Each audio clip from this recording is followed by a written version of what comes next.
The Nexeri Empire had conquered 17 species across 3 spiral arms of the galaxy before they encountered humanity. Their first mistake was assuming we would be the 18th. Admiral Sarah Chen stood at the bridge of the ESS Harbinger, watching the holographic display as it tracked the movements of the Nexeri battle fleet. The alien ships were massive, each one nearly the size of Manhattan, their crystalline hulls refracting starlight in ways that made them look like drifting constellations. Beautiful, but deadly. "They're demanding our surrender again," Lieutenant Rodriguez reported, his fingers dancing across the neural interface panel. "Same terms as before. Immediate technological submission and integration into their empire." Chen allowed herself a small smile. The Nexeri had been making the same demand for the past 3 months, ever since their first attempt at diplomatic contact had ended with them destroying one of Earth's orbital habitats. They claimed it was a cultural misunderstanding. Apparently, in Nexeri society, refusing to immediately bow to a superior's demands was considered an act of war. "Send them our standard response," Chen ordered. The standard response was silence. It drove the Nexeri commanders mad, which was exactly the point. The real battle wasn't happening here, in the TAS-CD system, where Chen's small fleet faced off against a Nexeri force that outnumbered them 20-1. The real battle was happening in laboratories and workshops across human space, where scientists and engineers were working around the clock to understand and counter Nexeri technology. The Nexeri's advantages were obvious. Their ships were bigger, their energy weapons more powerful, their shields seemingly impenetrable. But Chen had spotted something in their first engagement that gave her hope. The Nexeri fought by the book. Their book, and seemed genuinely confused when humanity didn't follow the same rules. "Admiral," Rodriguez called out, "we're detecting energy spikes from their forward batteries. They're preparing to fire." Chen nodded. "Execute Operation Mockingbird." Across her fleet, human ships began broadcasting on all frequencies, filling the electromagnetic spectrum with a chaotic mess of signals. To the Nexeri sensors, it would look like the human fleet was experiencing multiple catastrophic system failures simultaneously. The Nexeri response was predictable. They moved in for the kill, spreading their fleet wide to ensure no human ship could escape. It was textbook Nexeri doctrine for dealing with a crippled enemy. It was also exactly what Chen had been counting on. "Launch the drones," she ordered. From the cargo bays of every human ship, thousands of small, autonomous drones burst forth. They were barely larger than torpedoes, built from civilian mining equipment modified with military-grade sensors and engines. The Nexeri didn't even bother shooting at them. Their doctrine classified anything that small as debris or decoys. The drones darted between the massive Nexeri ships, their sensors mapping every detail of the crystalline hulls. They weren't weapons. They were data gatherers, and in less than 10 minutes, they had collected more information about Nexeri ship construction than all previous encounters combined. "Data transmission complete," Rodriguez reported. "All drones have transmitted their findings back to Earth." "Signal the retreat," Chen ordered. "Random jump patterns, just like we practiced." The human fleet scattered, each ship jumping to FTL in a different direction. The Nexeri would only be able to pursue one, and by the time they chose their target, all the human ships would be long gone. Back on Earth, the data from the drones would be analyzed by quantum computers and artificial intelligences. Every crack, every seam, every frequency that made those crystalline hulls resonate would be studied and understood. And somewhere in that mountain of data would be the key to defeating an empire that had never known defeat. The Nexeri thought this war would last years. They thought they could wear humanity down through attrition, through superior numbers and firepower. They didn't understand that humanity's greatest weapon wasn't our ships or our guns. It was our ability to adapt, to think differently, to look at an impossible problem and find the one small crack that would bring the whole thing crashing down. As her ship entered FTL, Chen thought about the habitat the Nexeri had destroyed, about the thousands of lives lost in that first cultural misunderstanding. The Nexeri would learn, too late, that humanity's greatest cultural trait wasn't our technology or our military might. It was our tendency to take things personally. The mining ship looked abandoned, its hull scarred by micrometeorite impacts and solar radiation. It drifted through the Nexeri supply route like any other piece of space debris, its systems powered down to minimal levels. To the Nexeri sensors, it was indistinguishable from the thousands of other derelict ships and stations that humanity had been forced to abandon during our strategic retreats. Captain Maya Patel watched through the ship's passive sensors as the Nexeri supply convoy approached. 12 massive cargo haulers, their crystalline hulls gleaming with stored energy, escorted by 4 of their lighter combat vessels. The convoy was right on schedule. The Nexeri were nothing if not predictable. "All teams report ready," her XO whispered, though there was no need for whispers in space. Old habits died hard. The mining ship's true nature was hidden beneath its battered exterior. Its massive drilling arrays had been modified into weapon mounts, its ore processing plants converted into ammunition fabricators, its reinforced hull now housing military-grade shield generators. It was one of hundreds of such conversions, part of humanity's desperate plan to turn our civilian infrastructure into weapons of war. The lead Nexeri escort passed within 10 kilometers of their position. Still no reaction. The Nexeri's arrogance was working against them. They couldn't conceive of a species using mining equipment as weapons, so they didn't bother looking for such threats. "Execute," Patel ordered. The mining ship's engines flared to life, and it accelerated toward the convoy at speeds no mining vessel should have been capable of achieving. The Nexeri escorts reacted immediately, but their response was slowed by surprise and confusion. Their sensors were still trying to reconcile the energy readings of a military-grade drive system with the profile of a civilian mining vessel. That moment of confusion was all Patel's crew needed. The modified drilling arrays powered up, but instead of boring into asteroids, they fired concentrated beams of plasma that had been calibrated to match the resonant frequency of crystalline hulls. The beams weren't powerful enough to penetrate Nexeri shields directly, but they didn't need to be. They simply needed to create interference patterns that would disrupt the precise crystalline structures the Nexeri relied on for their energy storage. The effect was devastating.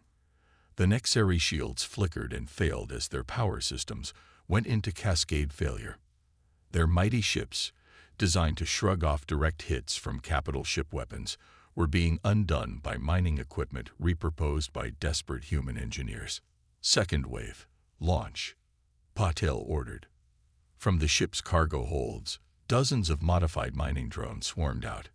In their previous life, they had been designed to attach themselves to asteroids and extract precious minerals. Now, they attached themselves to Nexeri hulls and began cutting through with plasma torches originally meant for breaking down ore. The Nexeri crews fought back with everything they had, but their weapons were designed to engage targets at long range, not to deal with swarms of tiny drones literally cutting their ships apart from the outside.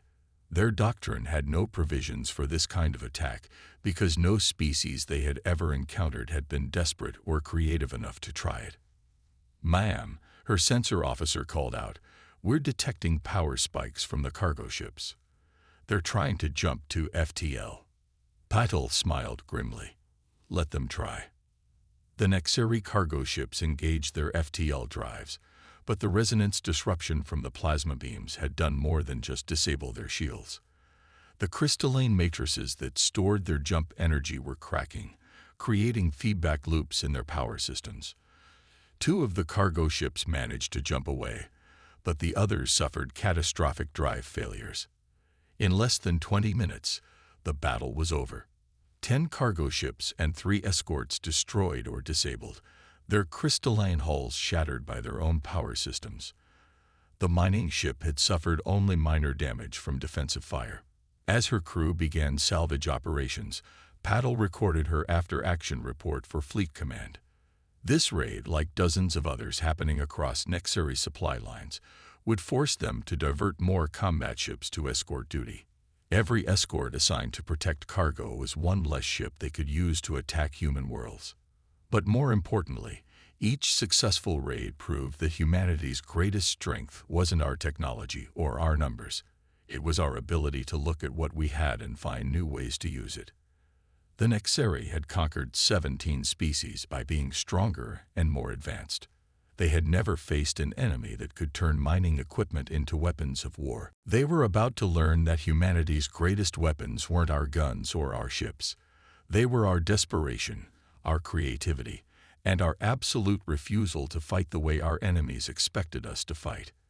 And somewhere in the data they were gathering from these raids, the frequencies that disrupted crystalline matrices, the weak points in Nexeri hull design, the patterns in their tactical responses, was the key to ending this war.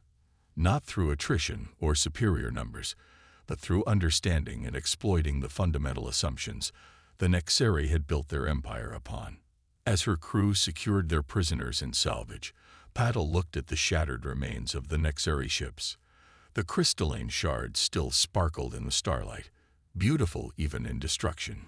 She wondered if the Nexeri would ever understand that their greatest weakness wasn't their technology. It was their inability to imagine that their technology could be defeated by something as simple as a repurposed mining laser. Dr. Ilara Winters stared at the holographic display, watching as the simulation played out for the 1000th time. The capture of a Nexeri scout ship 6 months ago had provided invaluable data about their crystalline technology, but understanding it was only half the battle. The real challenge was finding a way to turn that understanding into victory. "Run it again," she ordered, and the AI complied.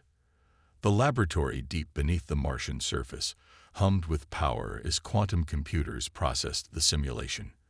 Around her, dozens of scientists and engineers watched intently, their faces illuminated by the soft blue glow of holographic displays. Project Prometheus wasn't just a weapons development program. It was humanity's answer to a question the Nexeri had never thought to ask. What happens when you combine technologies in ways they were never meant to be combined? The resonance cascade is stable this time, Dr. Chenwi noted, his fingers moving through the holographic data. The modified gravity wave generators are maintaining coherence at full power. Ilara nodded. They had discovered early on that Nexeri crystalline technology wasn't just about energy storage, it was about harmony. Their entire technological base relied on precise resonances, carefully controlled frequencies that allowed their massive ships to channel and store incredible amounts of power. It was elegant, it was advanced, and like all elegant systems, it was vulnerable to the right kind of disruption. "Show me the power distribution again," Ilara requested. The hologram shifted, displaying the complex web of energy flows through a simulated Nexeri battle fleet. Their ships didn't just store power, they shared it, creating vast networks of interconnected energy fields that made their fleets far more than the sum of their parts. It was this discovery that had led to Project Prometheus. If they could disrupt that harmony across an entire fleet simultaneously, the cascading failures would be catastrophic. But achieving that kind of widespread disruption required power on a scale humanity had never wielded before.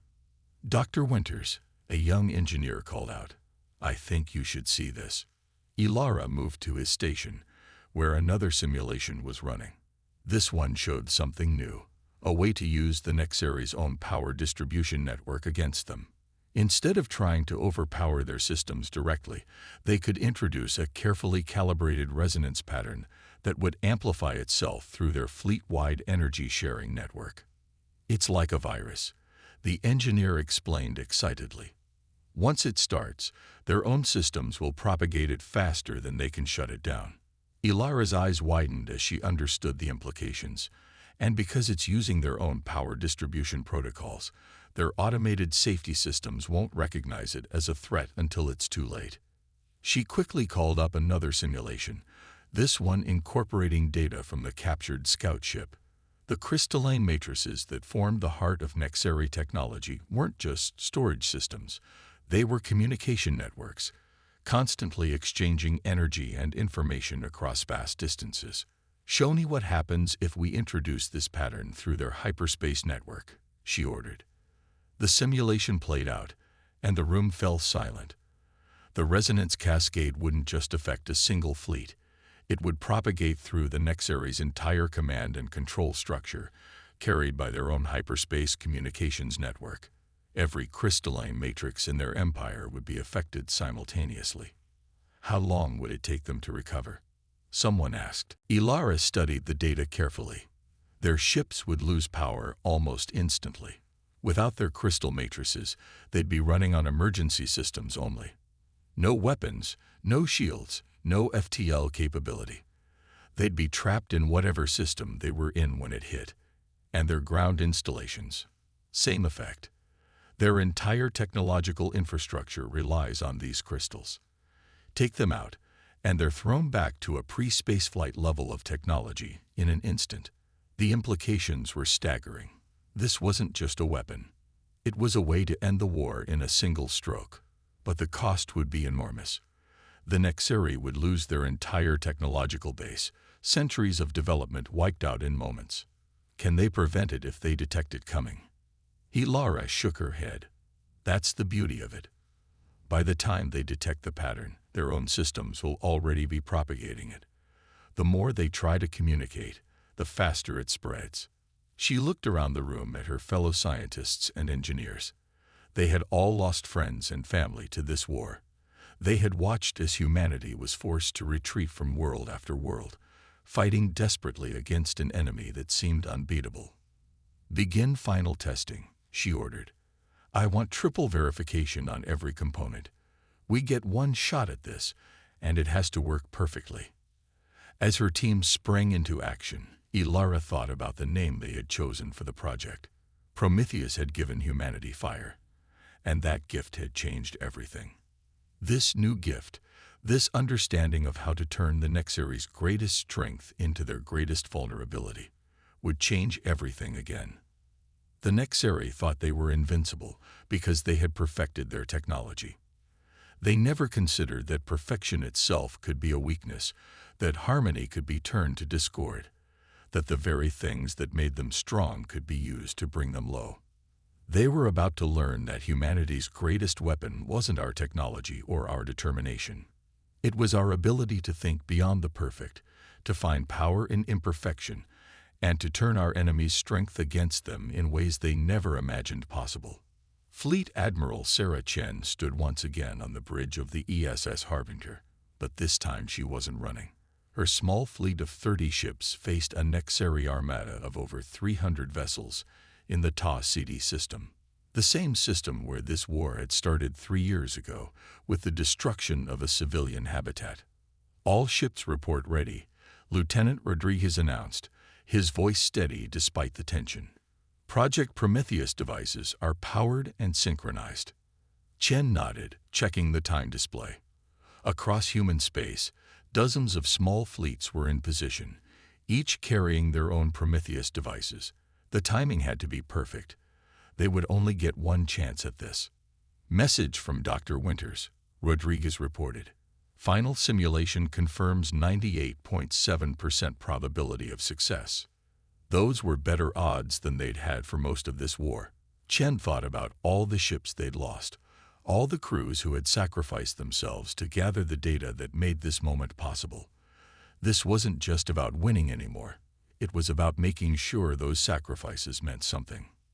"The Nexari are demanding our surrender again," Rodriguez added, a hint of irony in his voice. "This time," Chen said, "send them a response." She took a deep breath. "Tell them, look to your strengths, for they are about to become your weaknesses." The message was transmitted in clear text, no encryption. Let them wonder what it meant. In less than 10 minutes, they'd understand all too well. "Nexari fleet is moving to engage," Tactical reported. "They're spreading out into standard attack formation." Perfect. The wider their energy distribution network was spread, the more effectively the Prometheus device would propagate through their fleet. Their greatest strength, their ability to share power and information across their ships, was about to become their greatest vulnerability. 2 minutes to synchronize activation, Rodriguez announced. Chen watched as the massive Nexeri ships moved into position, their crystalline hulls gleaming with stored energy.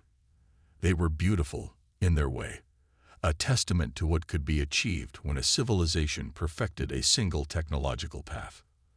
But that was the difference between humans and Nexeri. They sought perfection in a single direction. We embraced imperfection, diversity, the chaos of competing ideas and technologies. And from that chaos, we had found a way to turn their perfection against them. 1 minute. Across human space, every fleet, every ship, every surviving human colony was counting down these same seconds. This wasn't just a battle. It was humanity's answer to an empire that thought technological superiority guaranteed victory. 30 seconds. The Nexeri ships were in optimal firing position now. Their energy weapons were charging, their crystalline matrices humming with power, ready to unleash devastation. 10 seconds. Chen thought about that first habitat, about all the lives lost because the Nexeri couldn't conceive of a species that wouldn't immediately submit to their superior technology. 5, 4, 3, 2, 1. Activate Prometheus. For a moment, nothing seemed to happen. Then, like a wave of invisible fire, the carefully calibrated resonance pattern burst forth from the human ships. It wasn't a weapon in any conventional sense. It was more like a song, a discordant note in the perfect harmony of Nexeri technology. The effect was immediate and catastrophic. The crystalline hulls of the Nexeri ships began to flicker, their stored energy turning against them as the resonance pattern propagated through their power distribution network. Ship after ship went dark, their perfect systems unable to cope with the fundamental disruption of their operating principles. Pattern is self-sustaining, Rodriguez reported excitedly. It's spreading through their hyperspace network exactly as predicted. Chen watched as the mighty Nexeri armada died, not with a bang but with a whimper. Ships drifted powerless, their crews suddenly cut off from the technology they depended on. The few emergency systems they had were primitive, barely enough to maintain life support. We're receiving reports from all sectors, communications announced. The pattern is propagating through every Nexeri system simultaneously. Their entire command and control structure is collapsing. It had taken humanity 3 years of desperate fighting, countless sacrifices, and one brilliant insight to find this weakness. The Nexeri had never considered that their perfect system could be turned against itself, that harmony could be weaponized into discord. "Ma'am," Rodriguez said softly, "we're receiving surrender signals. From everywhere. The Nexeri, they're surrendering en masse."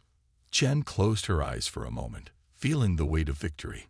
They had won not through superior numbers or firepower, but through understanding, through seeing what the Nexeri couldn't see about their own technology, their own assumptions. "Send to all human forces," she ordered. "The long night is over. Operation Prometheus is complete. Let the dawn begin." As she looked out at the powerless Nexeri ships, Chen thought about how this victory would be remembered, not as a triumph of technology or military might, but as a testament to humanity's greatest strength, our ability to think differently, to find paths that no one else could see. The war that was meant to last years had ended in a single night, not with destruction but with understanding, and in that understanding lay the hope for something better. A future where perfection and imperfection could coexist, where strength could be found in diversity rather than uniformity. The longest night was over. The dawn of a new era was about to begin. 1 year after the night of Prometheus, the great hall of the former Nexeri High Command hosted an unprecedented gathering. Humans and Nexeri sat together, their differences stark but their purpose united.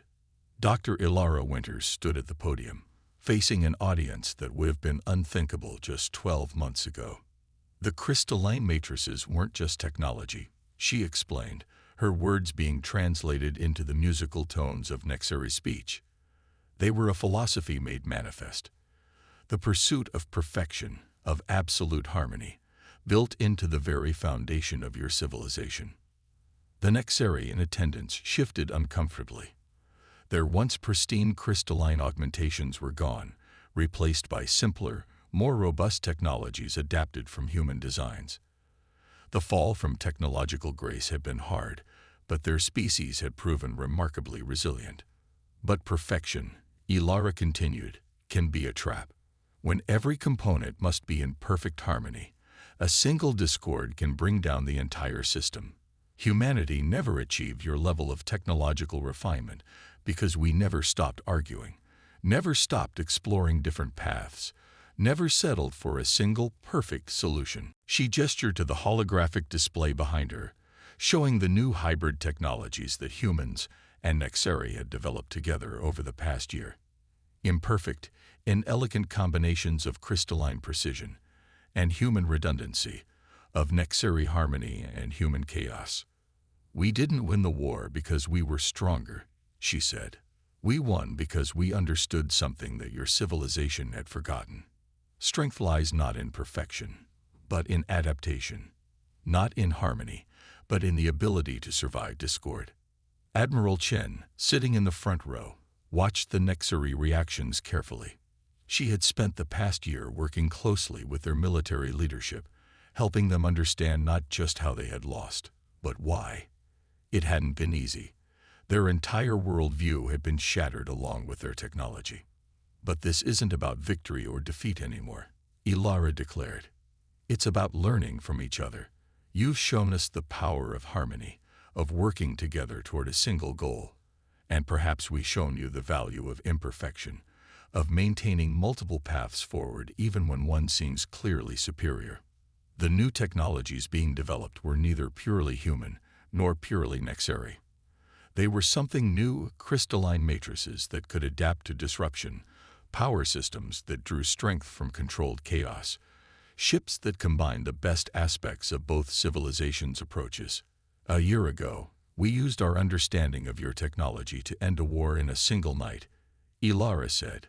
Today, we're using that same understanding to build something new together, something neither of our civilizations could have created alone. She turned to the section where the representatives of the other species formerly conquered by the Nexeri sat. They too were finding their own paths forward, some embracing human technology, others working to adapt and improve their traditional methods. The universe is too vast, too diverse for any single approach to be perfect, Ilara concluded. The very discord that you once saw as weakness is what allows life, civilization, and technology to adapt and grow. Perfect harmony is beautiful, but it's in the spaces between the notes that new music is born.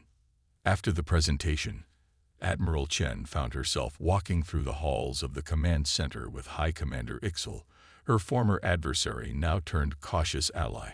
We still don't fully understand, Ixel admitted, his translator rendering his musical speech into crisp English. How did you know? How did you see what we could not? Chen smiled. Because we had to. Because we were losing. Because when you're outmatched in every conventional measure, you have no choice but to think differently. She paused. And because humanity has a long history of turning our weaknesses into strengths. And now, Ixel asked, what becomes of us? Of all we built? Now we build something new, Chen replied.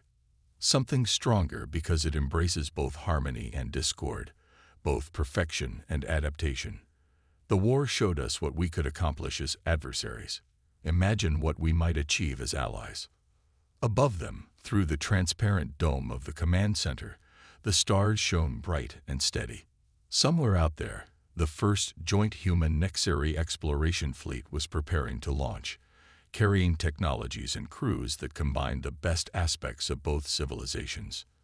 The war had ended in a single night, but the dawn it brought had illuminated something far more valuable than victory. It had shown two very different species that their greatest strengths lay not in their technologies or their numbers, but in their ability to learn from each other, to grow beyond their limitations, and to find strength in the very differences that had once divided them. The perfect harmony of the Nexeri and the adaptive chaos of humanity had created something new, a symphony that contained both discord and harmony, a future that was stronger precisely because it was imperfect. And in that imperfection lay the seeds of infinite possibility.